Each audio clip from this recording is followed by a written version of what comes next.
ପାନେ ତ ଗଲୁ ମରି ଯାଇଥିବ ତୋର ଆଉ ବୁଝିଲୁ କଣ କରିବୁ ଆଉ ଆବେ ଫକୀରା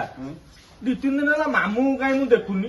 ସିଏ ବା କୁଆଡେ ପଳେଇ ଯାଇଛନ୍ତି ତାଙ୍କର ବଡ ଲଗିଆ କଥା ପଇସା ଅଛି ଯୁଆଡେ ପାଇବ ସାଡେ ପଳେଇବେ ଆମ ଭଳିଆ କଣ ସିଏ ମଝିରେ କହୁଥିଲା କଣ ମାମୁଁ ସମ୍ବଲପୁର ନା ରାୟପୁର କୁଆଡେ ଯିବ ବୋଲି ଜଗନକୁ କହୁଥିଲା କହିଲା ଚାଲେ ମିଶିକି ଯିବା ଆଉ ପଳେଇ ଯାଇଥିବେ ସିଆଡେ କାଲକାଟା କି କୁଆଡେ କୁଆଡେ ପଳେଇ ଯାଇଥିବେ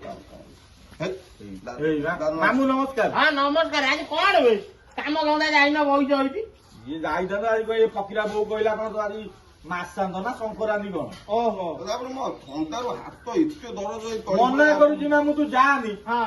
ଯୋଉ ବାରିଘର 2ଟା ନା 3ଟା ଲୋକ କରିଥିଲେ ଗୋଟା ଲୋକ କିଏ ଆସିଲେ ହଁ ସେ କହିଲା ମୁଁ କିଛି ଏକ୍ସଟ୍ରା ପଇସା ଦେବି ତୁ ଚାଲେ ତଳି ବୋଇ ଦବୁ ଲୋଭରେ ବୋଇଛି ଲୋଭ ଆଉ ଇଏ ହାତ ତାର ଉଠେଇ ଯାଉନି ଲୋଭ ଆଉ ମୁଁ 2 ଦିନ ଖଣ୍ଡେ ଗଲି ହଁ। ତାଙ୍କ ବିଲ ଏତେ କାଦୁଅ ହଁ। ମାନେ ମୋ ଗୋଡ ହାତ ଉଠେ ଦେଖୁନ କଣ ହେଇଛି ଏଗୁରା ସବୁ ଏବେ ସେ ଗୋଡରେ କଣ ଶିଉଳି ଚଢି ଯାଇଛି ନା ଏ କାଦୁଅ ପାଣି ନାଗି ନାଗି ଏମିତି ହେଇଛି ସାରା ପାଣି ଗୁଡାକ ହଁ ସାର ପାଣି ହଁ ବା ଖାଇଯାଇଛି ସେଇ ସାର ପାଣି ତ ଗଲୁ ମରି ଯାଇଥିବ ତୋର ଆଉ ହଁ ବୁଝିଲୁ ବା କଣ କରିବୁ ଆଉ ହଉ ତ ଛାଡ ତୁ ବଇଛ ଯଦି ଗୋଟେ କାମ କରିଦଉନ ମୋର କହୁନ ସହଜିଆ କାମ କଷ୍ଟିଆ କାମ ନାହିଁ ନା ଟେକା ଟେକି କାମ କିଛି ନାହିଁ ତ ନାଇଁ ବା କଣ କେତେ ପଇସା ନବ ମୁଁ ଦେବି ଖର୍ଚ୍ଚ ପାଣି ଆଉ କଣ କହୁନ କରିଦବା କରିବ ଆମେ ଯାଇଥାନ୍ତୁ ବା ଯୋଉ ଆଙ୍କର ପଣ୍ଡାହାର ଯାଇଥାନ୍ତୁ ବାଛିବାକୁ କାହିଁ ଯିବ ତୋର ସାଡେ ଗଲୁ ମରିଗଲାଣି ତୋର ସେ ସାର ପାଣିରେ ପଶି ପଶି କାହିଁ ଛାଡେ ଯିବ ତୋର ବା ଗଲୁ ମରିଗଲାଣି ମୋର ବା ମୁଣ୍ଡରେ ଦେଖୁନୁ ଗଲୁ ଉଠିଗଲାଣି ଇଆଡେ ଏମିତି ଗଲୁ ଗଲ ଗଲ ଗଲ ହଉଛି ମୋର କଣ ହେଇଛି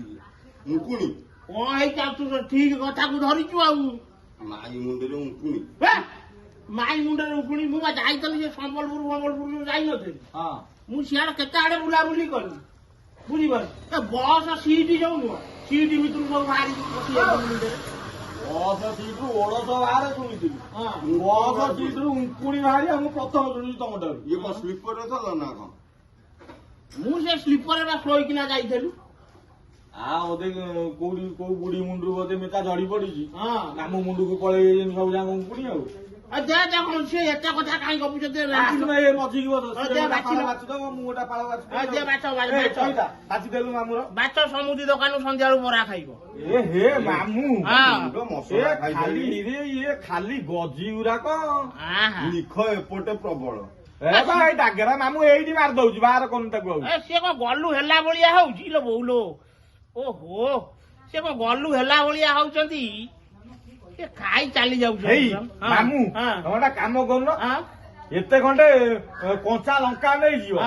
ତାକୁ ଛେଚିବ ଛେଚିକି ମୁଣ୍ଡରେ ପୁରା ଭଲ କି ଲଗେଇକିରି ଅଧଘଣ୍ଟା ଖଣ୍ଡେ ଛାଡିଦବ ଭଲ ହେଇଯିବ ଟୋଟାଲ କେହି କିଛି ରହିବେ ମରିଯିବେ ସବୁ ମରି ଗଳି ପଡିବେ ହଉ ହଉ ହଉ ମୁଁ ଯାଉଛି ଅବିକା ନହେଲେ ଯାଉଛି ସାଙ୍ଗେ ସାଙ୍ଗେ ମାଇଁ କହିବା ଯେ ସୂର୍ଯ୍ୟମୁଖୀ ଲଙ୍କା ବେତା ଖଣ୍ଡେ ଇଏ କରିବ ହଉ ହଉ ହଉ ମୁଁ ଯାଉଛି ଗଲୁ ଏକାଥରେ ମରିଯିବ ହଁ ହଉ